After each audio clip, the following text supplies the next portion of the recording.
నక్షత్రాలు అశ్విని భరణి కృత్తిక రోహిణి వీళ్ళు ఈ 27 నక్షత్రాల్ని తీసుకెళ్లి చంద్రుడికిచ్చి వివాహం చేశాడు.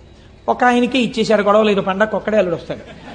అందుకని 27 ఆడపిల్లల్ని ఒక్కరికే ఇచ్చాడంటే పూర్వం దక్షిణ నాయకత్వము అని ఒకటి ఉండేది.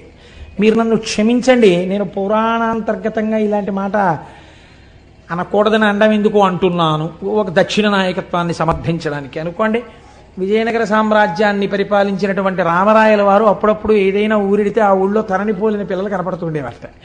దక్షిణ నాయకత్వం అంటే అలా ఉండేది. అంతమంది భార్యలతో ఉండేవారు. దశరథ మహారాజు గారికి 365 మంది భార్యలు ఉండేవారు.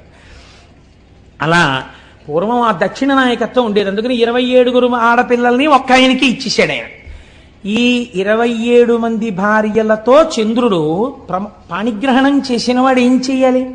చక్కగా సంతోషంగా 27 మందితోటి కలిసిమెలిసి ఉండాలి. ఏదో ఒక ఆయన